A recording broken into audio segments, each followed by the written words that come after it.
la colaboración de... Arturo, como siempre, un gusto saludarte, recibirte y escucharte. Buenos días, Marcela. Buenos días, Juan. Buenos días al auditorio. Hay que hablar de clientelismo y populismo. Son conceptos que están bastante manoseados en México, y no solo en México, también en todo el mundo. Y el hecho de que estén así de manoseados y sean así de manoseados no quiere decir que no cuenten con su buena dosis de realidad. Por el contrario, como son tan evidentes, los distintos partidos y actores políticos los utilizan a discreción y conveniencia cuando pretenden descalificar o atacar a sus contrincantes.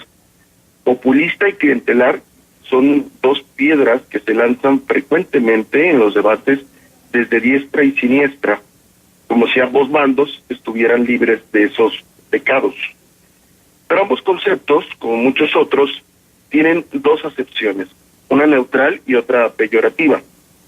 El clientelismo es una práctica casi tan antigua como la democracia y consiste en un intercambio de favores entre un político o funcionario y los electores con el fin de obtener de estos su voto.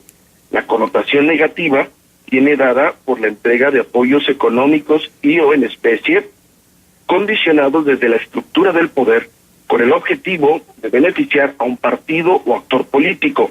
Es decir, se usan recursos del Estado en favor de una persona o grupo. El populismo es una corriente practicada por políticos y partidos que consiste en intentar representar los intereses de las clases bajas o populares de una sociedad. La acepción peyorativa surge a partir del uso de dicha representación para impulsar una agenda particular o gremial en nombre de una supuesta mayoría.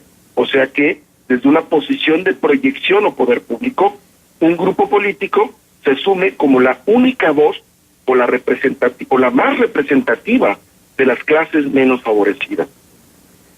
Si repasamos con cierta agudeza la historia reciente de México, no será difícil encontrar que todos los partidos políticos han incurrido en las prácticas más negativas del clientelismo y el populismo, las cuales, hay que decirlo, proliferaron dentro del otrora omnipresente y omnipotente Partido Revolucionario Institucional, instituto político concebido desde el corporativismo para fusionarse con el Estado en el régimen postrevolucionario.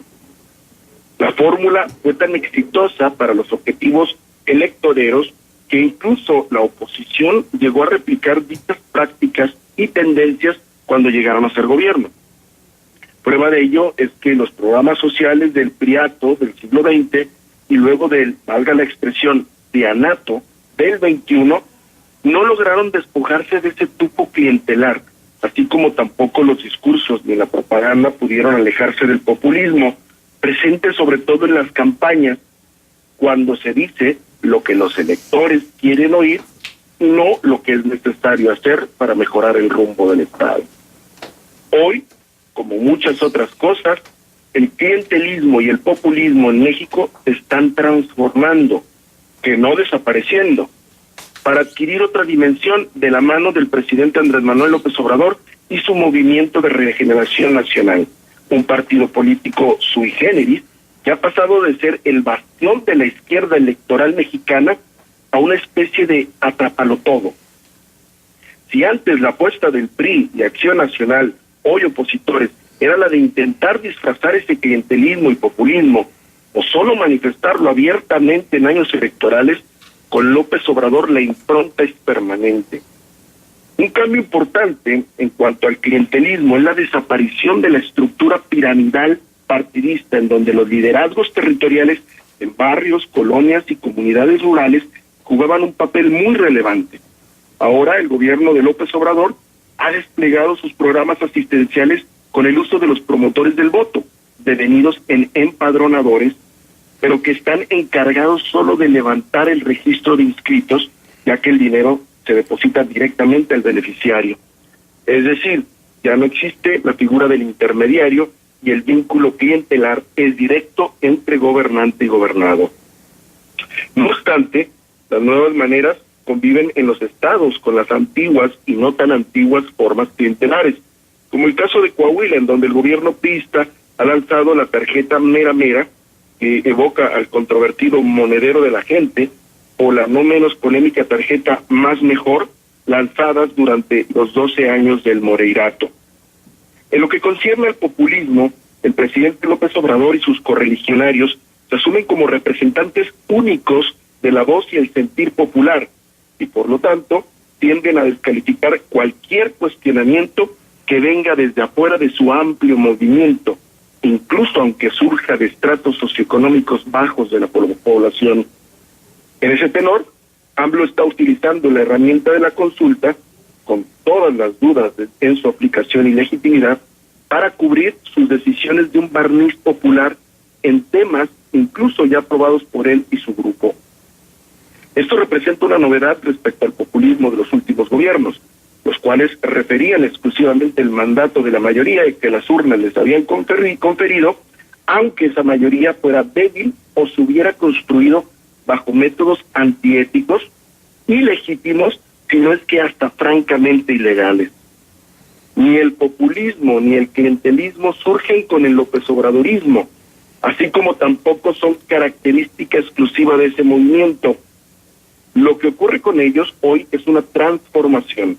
El predominio de estas prácticas y corrientes se viene dando desde hace años, no solo en México, sino en todo el orbe, y tiene que ver con la cada vez más fuerte competencia electoral, el desprestigio de los partidos tradicionales, la pérdida de representatividad política de quienes ejercen cargos públicos y la hegemonía de la visión de mercado en la sociedad y la política, con la que no se busca orientar, guiar o liderar, sino solo prometer el cumplimiento de una expectativa material y efímera.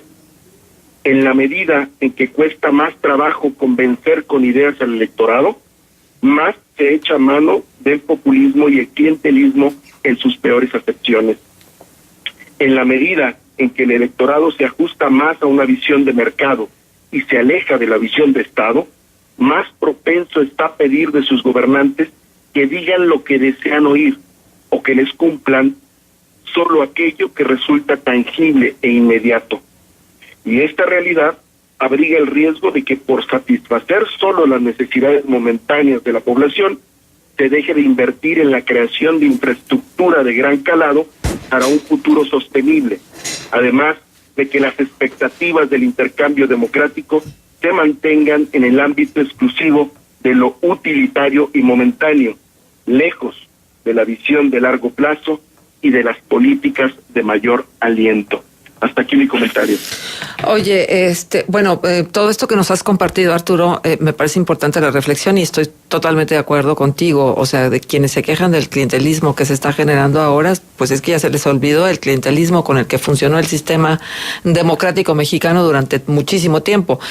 Nada más que cada gobernante tiene su estilo y sin duda alguna Andrés Manuel López Obrador ha venido a romper moldes de lo que se hacía en política. Tal vez lo que ha roto es la forma, porque el fondo sigue siendo el mismo.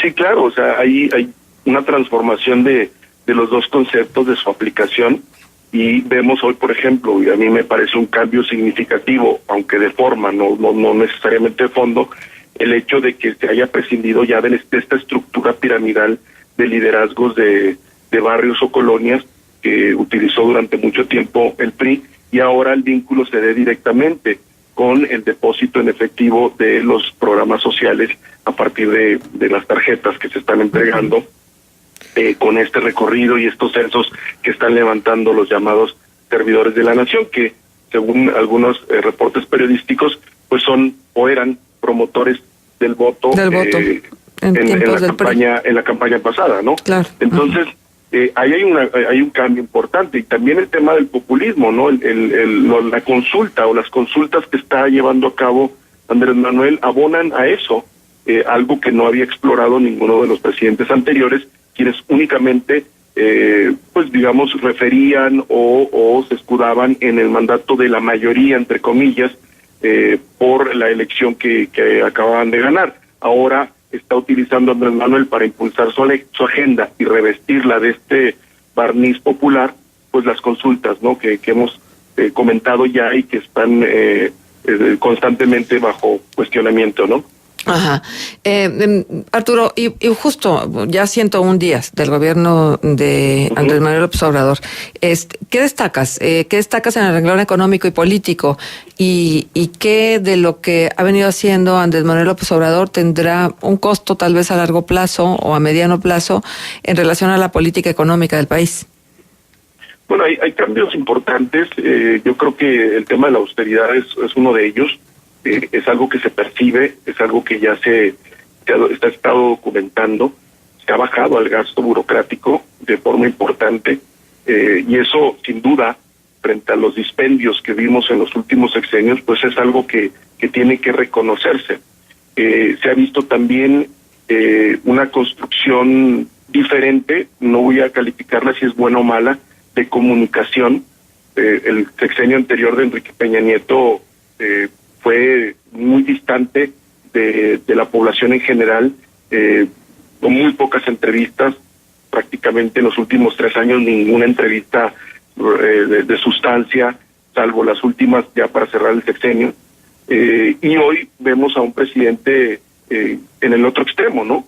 Presente para todos los temas y prácticamente hablando de todo. Eso no sé si sea bueno o sea malo. Yo creo que hay que revisarlo, y tiene mucho que ver con el estilo de cada uno de los mandatarios, pero sí hay un cambio sustancial en eso. O sea, hay un presidente muy presente cuando tuvimos un presidente que prefería estar como ausente o solo aparecer en entornos muy cuidados. Y esto hay que notarlo también. En cuanto a la estrategia de seguridad, hasta el momento no vemos un cambio sustancial. Se ha aprobado ya la Guardia Nacional, sin embargo, yo creo que es una de las grandes decepciones de muchos el tema de que no cumplió la promesa que había hecho en su momento Andrés Manuel de retirar gradualmente al ejército de las calles y de las labores de policiales, que es lo que están haciendo el ejército y la marina. No lo cumplió, cambió el discurso, incluso con negativas bochornosas cuando se le cuestionó que por qué había cambiado de opinión. Dijo, es que nunca ha cambiado de opinión, yo nunca he dicho que iba a sacar al ejército cuando la evidencia es otra, ¿no? Y está ahí documentado. Eso ha sido, yo creo que una de las grandes decepciones. Y bueno, en cuanto a lo que la economía, yo creo que todavía falta, no se puede juzgar en tan poco tiempo, porque la economía tiene otro tiempo, se mueve a otro ritmo. Lo político es más inmediato, los cambios se notan más rápidamente. En términos económicos hay que ver, por ejemplo, los resultados del primer trimestre de este año en cuanto al crecimiento del Producto Interno Bruto, la inflación acumulada y otros indicadores para ver más o menos qué impacto está teniendo lo que está aplicando Andrés Manuel. Pero al final el gran dato, yo creo que en materia económica, y eso lo podrán confirmar quienes son especialistas en economía, lo que he leído y lo que he estado recogiendo es que el gran dato al final estará al final de este año, de 2019. Vamos a ver si lo que está haciendo, los amarres que está haciendo Andrés Manuel López Obrador están rindiendo los frutos. Eso en materia económica. Pero en materia política sí hay cambios de formas, algunos de fondo, pero creo que todavía no se está caminando hacia la alta expectativa que el mismo Andrés Manuel generó en su campaña, generó en el tiempo de transición, y sobre todo, me parece algo importante, que sigue generando esa alta expectativa todavía como presidente de la República, lo cual pues me resulta peligroso porque a la hora de que las expectativas no se cumplen, ya sabemos que vienen las grandes decepciones, y las grandes decepciones pues se suelen manifestar a veces no de maneras digamos tranquilas, pues. Bien, pues muchísimas gracias, Arturo, como siempre un gusto tenerte acá. Nos dejas punto de contacto. Claro que sí, nos leemos en Twitter @Argonzaga. Muchísimas gracias. Gracias. Arturo González, periodista, estuvo con nosotros.